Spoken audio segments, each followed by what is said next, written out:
네, 안녕하십니까 모두기로 시청자 여러분. 오늘 함께 살펴볼 차량은 K5 2.0 LPI 모델입니다. 렌트 사양에만 추가되는 트렌드라는 트립이 있어요. 그래서 이 차량은 드라이브 와이즈 옵션만 넣고 완전 풀 깡통 모델. 근데 금액이 굉장히 혁신적인 금액? 2248만원. 차량의 완성도랑 이런 걸 좀 보려고. 근데 K5는 조금 이미지가 젊은 분들이 많이 타가지고 좀 그런 게 있는데, 이 디자인이나 이런 게 이제 소나타보다 좀 젊은 층을 공략해가지고 디자인적인 면이 좋게 나온 게 많이 있어요. 그리고 LPI 모델의 특장적인 연료비가 이제 많이 세이브 된다는 거. 그 다음에 소나타와 함께 북미 판매 사양으로 이제 IIHS 강화된 정면 충돌 테스트에서 최하 등급인 P를 받았어요. 푸. 그러니까 옵셋 충돌 테스트가 아니라 정면 충돌에서 최하 등급은 좀 심각한 거 아닌가? 그래서 N3 플랫폼, 그래서 여러분들이 많이 보던 N3 플랫폼 화면에 이런 차량들이 있습니다. 지금 현장이 너무 시끄러우니까 본론으로 엔진룸 열어보고 하체 살펴보고, 주행 영상 제가 잘 안 찍는데 요거 한번 주행까지 해보도록 할게요. 가격이 일단은 뭐 말도 안 되는 2248만원 이라는 가격에 차량에 어느 정도의 디테일 완성도가 있는지 한번 살펴보도록 하겠습니다.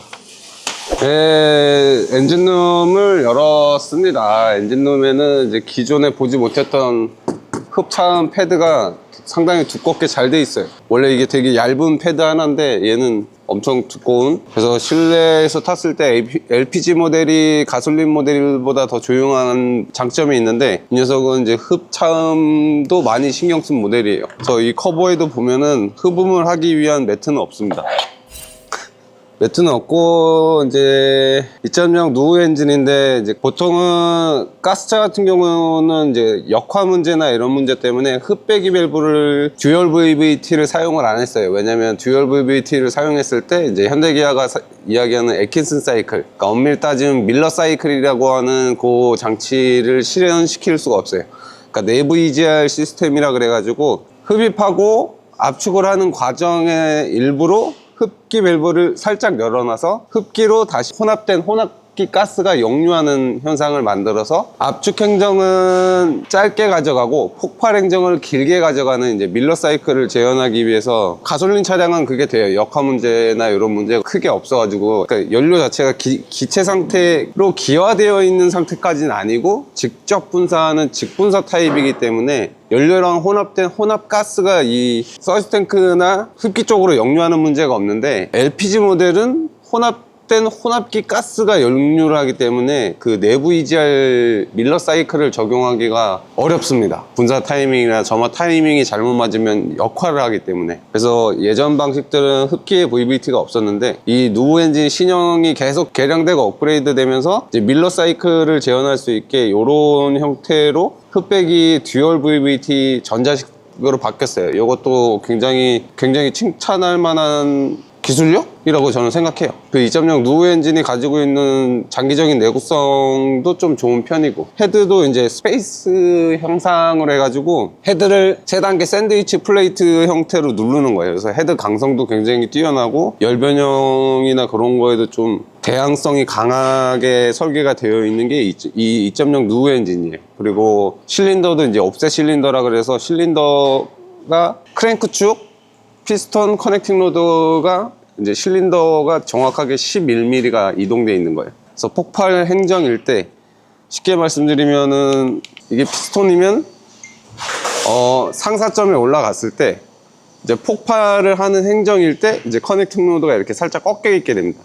꺾여 있게 되면 이렇게 실린더 벽에 의한 이제 마찰 손실이 생겨요. 이 마찰 손실을 최소화하기 위해서 폭발 행정일 때 이 커넥팅 로드의 힘의 전달 방향이 수직인 상황을 만드는 거. 그래서 이제 저항을 없애는 거랑 힘의 전달 방향이 올바르기 때문에 좀 정숙하고 연비가 좋은, 그래서 이 옵셋 실린더를 사용하는 브랜드가 사실 많이는 없는데, 이렇게 11mm씩 옵셋 시키는 거는 거의 벤츠 정도 돼야지 가는데, 이 누우 엔진은 지금 11mm 옵셋을 주고 있어요. 11mm 옵셋에 피스톤까지도 약간의 옵셋을 줘서 폭발 행정에 접했을 때 커넥팅 로드가 수직인 상태로 만드는, 요거는 좀 엔진 파워트레인에선 높은 기술력을 요구하는 기술이다. 왜냐면 크랭크 밸런스도 안 나오고 크랭크 축이 비약적으로 좀 커지고 크랭크 샤프트의 밸런스가 조금 안 좋은 부분이 있어요. 근데 그런 거를 해결하려면은 많은 연구적인 데이터랑 필드 테스트가 충분히 이루어졌기 때문에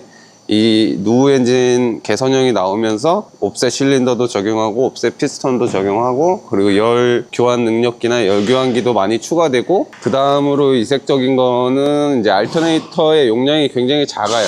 지금 나오는 신형차들의 크기보다 더 굉장히 작아요. 소형화되어져 있는 제네레이터랑 그 다음 엔진에서 이색적인 거는 이제 LPI 인젝터가 여기 박혀 있어요. 근데 인젝터 소음도 좀 적은 편이고 무엇보다 이 LPG 엔진들이 조용해요. 이따가 저희가 나가서 주행을 해보겠지만 그리고 고장도 많이 안 나고 엔진 오일도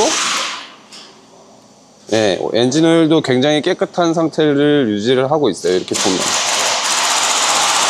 그래서 이 LPG 엔진이 가지고 있는 장점, 실린더가 그렇게 지저분해지지 않는다. 깨끗한 실린더를 유지할 수 있다는 거. 그게 좀 강점이에요. 그래서 저희가 뭐 시내 주행할 때 가끔 가는 택시 타보면은 뭐 주행거리가 30만, 40만 넘어가는 차량들이 2.0 누우 엔진이 탑재되는 녀석들이 많이 있다. 근데 조금 안타까운 거는 이제 소나타가 택시가 단종됐는데 다시 나와요. 그 다시 나오는 게 이제 중국에서 만든 거예요.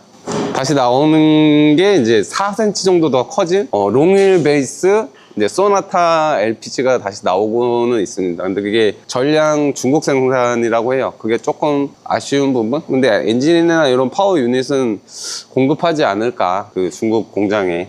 그렇게 생각을 합니다. 그 다음에 이색적인 거는 사실 딱히 없어요. 근데 이 흑백이 듀얼 VVT랑 엔진 마운트를 잡는 이 마운트 포지션이랑 이거는 많이 보던 N3 플랫폼이에요. 여기서 N3 EK 플랫폼으로 가면은 이것도 말이 많아지겠네. N3 EK라는 플랫폼이 가면 이제 EV5로 가게 되는 거지. 내연기관 기반으로 만들어진 플랫폼에 이제 뒤쪽 부분에 배터리를 탑재한 게 이제 EV5인데 요거는 논란이 될 수가 있으니까 그거는 EGMP일 거다라고 추정.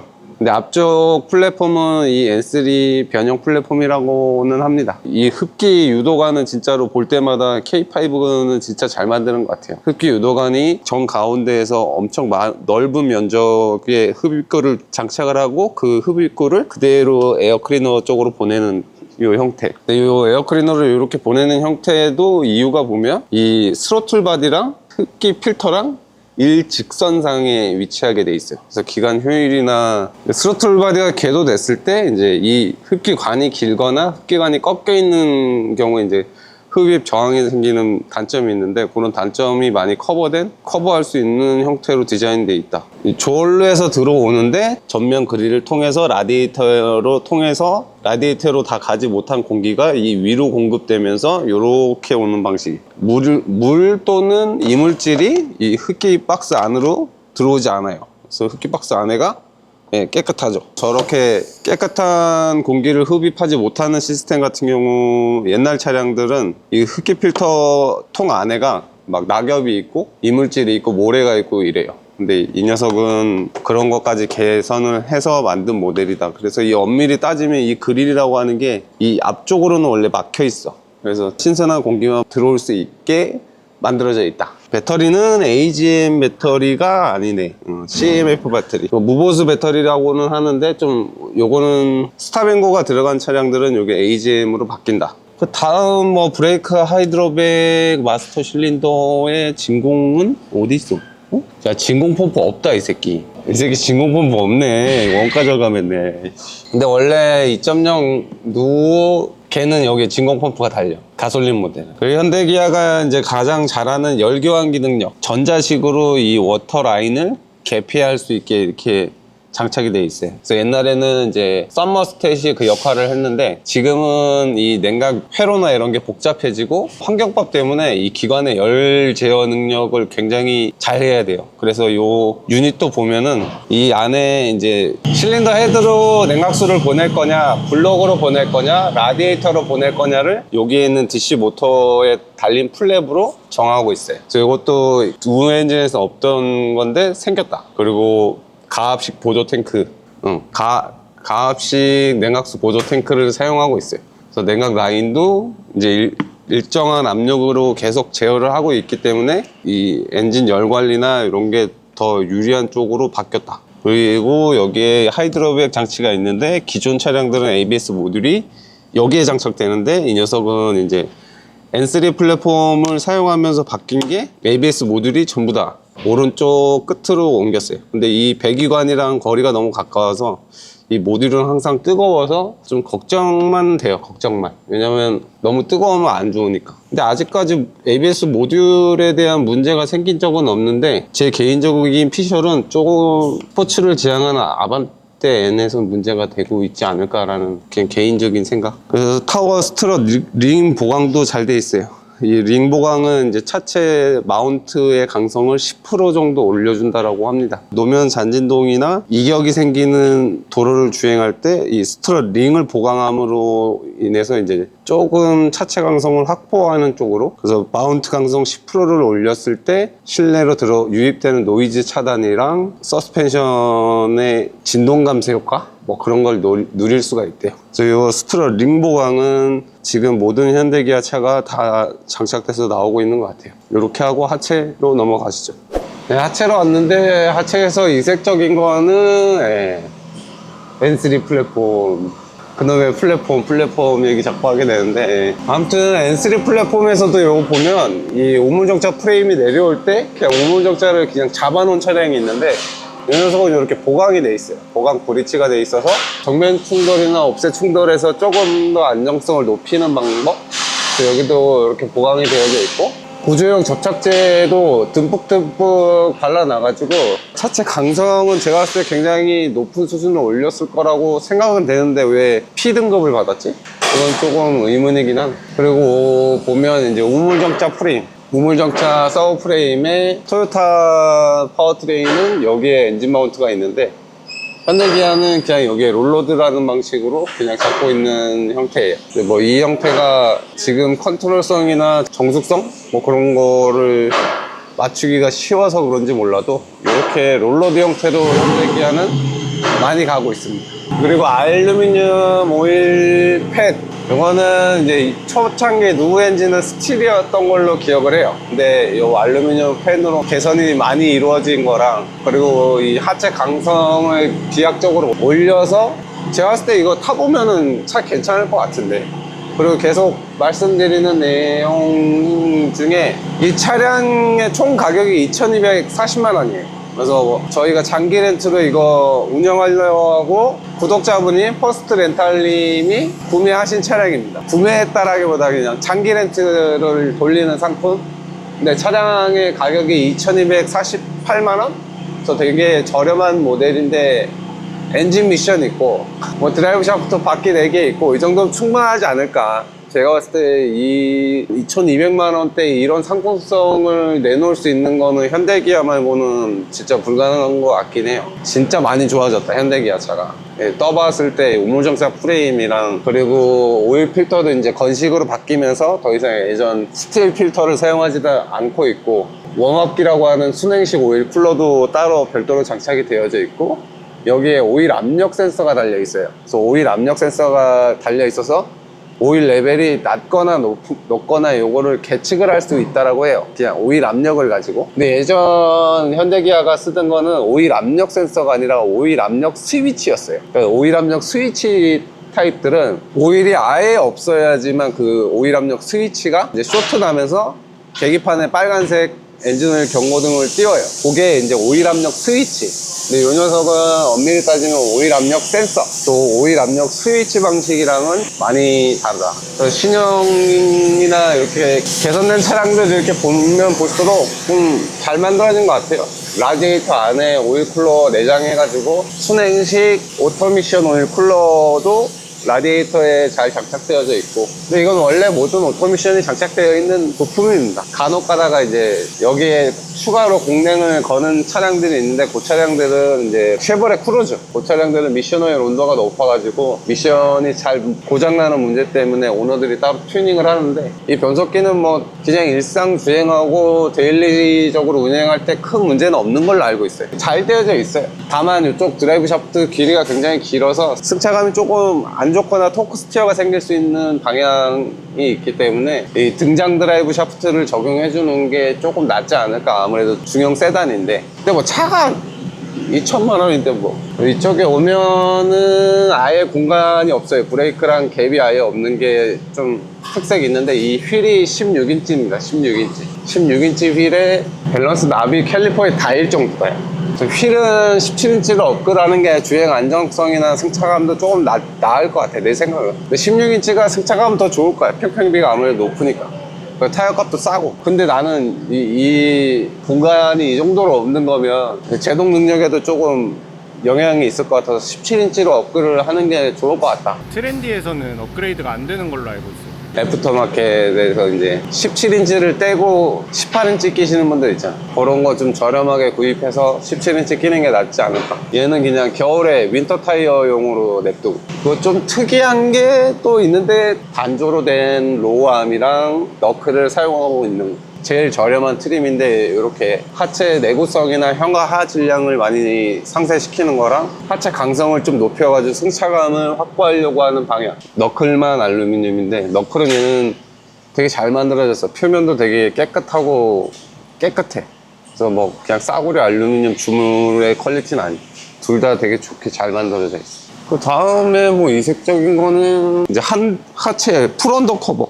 예전에 기아나 현대차가 이렇게 풀 커버가 안 돼 있었어. 풀 커버가 안 돼 있고 군데군데 커버만 이렇게 장착하는 형태였는데, 그 뒤쪽으로 오면 여기 보강 스테이라고 하는 거, 요거 이제 벨로스터 N, 아반떼 N 이런 거 만들면서 많이 추가되는 것 같아요. 그래서 메이커에서도 이 보강이 필요한 부분에 이렇게 보강 스테이를 다 넣고 있어요. 되게 좋은 방향으로 개선되고 있는 것 같아서 저는 보기 좋습니다. 그리고 하체 이제 언더 코팅이나 이런 수준 레벨도 많이 올라갔어요. 근데 얘는 너무 밑에서 뿌려가지고 요 위에는 코팅이 안 됐네.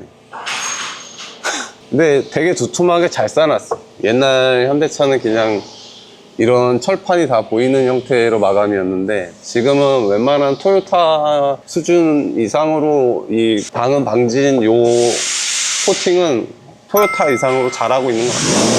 하체의 장기적인 내구성은 모르겠어요. 얼마 전 릴스 보니까 다 부식되는 문제가 있었는데 좀 개선이 됐겠죠? 중간쯤 오면 2차 촉매가 있고 부소음기 있고 그런 형태입니다. 머플러도 세종 머플러.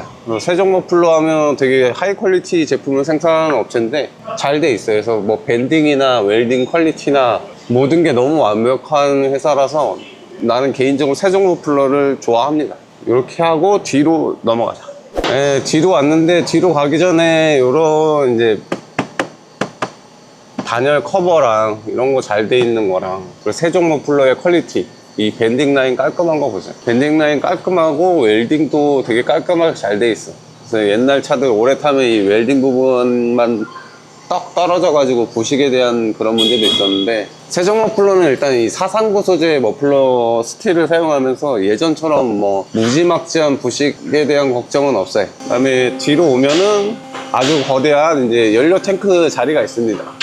연료 탱크 자리를 제가 추측, 랩피셜은 이걸 없애는 게 생각보다 굉장히 어렵대. 충돌 테스트나 구조적인 안정성 테스트가 다 끝난 상태에서 이 기름통이 없다고 여기를 내리는 행동을 하기가 쉽지 않다라고 하더라고. 그리고 이 위에는 잘 도포되어 있는데, 이제 여기가 이제 옛날 보던 현대기아 방식이지. 이렇게. 이건 따로 뭐 요새 유성 코팅인가? 이 그냥 이런 스프레이 형태, 왁스 재질로 이렇게 도포하는 코팅이 있더라고. 이런 방식의 이제 코팅을 하시는 걸 추천드립니다. 부식이나 이런 게 있으니까. 그리고 뒤에 오면은 이제 포링크 시스템. 요거는 옛날에 후륜구동, 옛날 이제 BMW 후륜구동 방식들이 요 포링크 시스템을 많이 썼는데, 이게 후륜구동에는 이점이 있는데 전륜구동에서 어떤 이점이 있는지 모르겠어. 근데 요즘 메이커가 이 포링크 시스템을 많이 가져가고 있고, 벨로스터 N 때는 여기 이제 이종제 부싱 적용해가지고 만들고 뒤쪽을 조금 더 스포티하게 만드는 경향이 있었는데 얘는 이제 이종재 부싱을 사용하진 않았어. 이게 세미 트레일링 암 방식의 멀티링크인데 이게 원래는 후륜 구동에 특화되어 있는 서스펜션. 근데 이거를 전륜 구동에 지금 전부 다 모든 브랜드들이 쓰고 있는 이유는 원가 절감이지 않을까. 구조적으로 생산하기 쉽고 전자제어 컨트롤도 좀 쉽고 뭐 그런 부분이 있지 않을까. 개인적으로 그렇게 생각을 합니다. 여기 브리스 보강은 되어 있지 않고 뒤쪽에는 이제 잘 되어 있고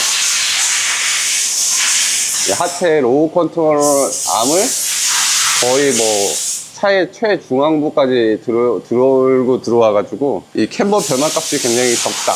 그런 장점을 가지고 있고 세미 트레일링 암 기반 멀티링크라서 뒤쪽 토우가 변화되는 값도 적어. 그래서 이 방식을 그래서 많이 쓰는 것 같기도 하고 그리고 이 스테빌라이저 링크를 구속시키는 형태도 너무 심플하고 정비를 할 때도 우리는 이 방식들이 정비하기가 더 편해. 그리고 이 세미 트레일링 암 방식으로 되어 있는 아반떼 N 그거 우리가 경기장에서 하체 풀로 다 교환하는데 뭐 한 1시간이 좀 안 걸렸으니까 정비성도 상당히 준수한 서스펜션이야. 독일 차처럼 이제 뒤에 멀티링크 5링크 시스템 같은 경우는 그 시간 안에 아마 정비를 끝낼 수 없었을 거야. 뒤쪽에 오면은 이제 현대기아가 원래 있어야 되는 공룡 낙하산 없어. 요것만 보더라도 현대기아가 그동안 할 수 있는데 안 했다는 거가 이제 보이는 거죠. 뒤쪽 여기도 방진 도포 잘 해놓고 언더코팅이 조금 아쉬운 수준인데 뒤쪽 너클도 이렇게 삼각형 형태로 해서 되게 구조적인 강성을 크게 가져가면서 포링크 시스템으로 해가지고 구조적인 단순함 그리고 유지 비용이 좀 편한 그런 장점. 그리고 여기 염화칼슘 묻으면서 부식되는 문제가 있었는데 그것도 이제 여기 플라스틱 커버를 장착을 해서 공력 또한 상승시키면서 부식에 대한 예방까지 하는 이런 모습. 현대기아 진짜 많이 발전했다. 뒤에까지 오면 뒤에도 이제 머플러도 세종 머플러도 잘 잡혀 있어. 굉장히 옛날처럼 막 흐물흐물 낭창거리지 않고 머플러의 고정도 되게 타이트하게 하고 있는 방식. 이렇게 하고 내려서 아우트로 찍자. 네, 이렇게 기아 K5 2.0 LPI 모델 같이 살펴보셨는데 무엇보다 가격이 2248만원이라는 거 엄청 저렴한 모델에 드라이브 YG 옵션만 추가되어 있어요. 전방 추돌 방지랑 어댑티브 크루즈 아무튼 뭐 그렇게 추가가 되어 있고 146마력의 19토크. 근데 실질적으로 2.0 누우 엔진보다 이 녀석이 조용하고 더 잘 나간다는 이야기가 있어요. 그래서 저도 살펴봤는데 조금 이색적인 기존 가솔린 엔진 대비했을 때 LPG 엔진들의 단점인 이 힘 딸림 문제가 이 모델부터 많이 없어졌다. 그래서 전 좀 괜찮다라고 생각을 하는 모델이에요. 그리고 공차 중량은 1400대 킬로로 뭐 그렇게 무겁지도 않아요. 아무튼 이 트렌드 차량 2248만원에 구입하시고 싶으신 분들은 일로 연락 주시면은 장기 렌트 상품이랑 렌트 상품을 이용할 수 있으니까 일로 연락 주시면 될 것 같아요. 네, 저도 2200만원대라면은 굉장히 파격적인 것 같아요. 이렇게 하고 마무리하도록 하겠습니다. 그리고 요 깡통이라고 하면 안 되고 K5 LPI 모델 한번 주행도 같이 한번 해보시죠. 지금 저희 모드게러지 PPF 이벤트 많은 분들이 지금 방문해 주시고 계신데 지금 약간의 텀이 있어요. 그리고 저희 경기장 출장도 있고 지금 밀리는 차들을 빨리빨리 쳐내다 보니까 지금 어느 정도 작업 여유가 있는 상황이니까 많은 분들 저희 PPF 이벤트 하는 거 국산차 전차종 250에 3시리즈, 4시리즈 300, 5시리즈, 6시리즈 400, 7시리즈 S클래스 500만원 이벤트 하는 거 많은 참여 부탁드립니다. 이상 감사합니다.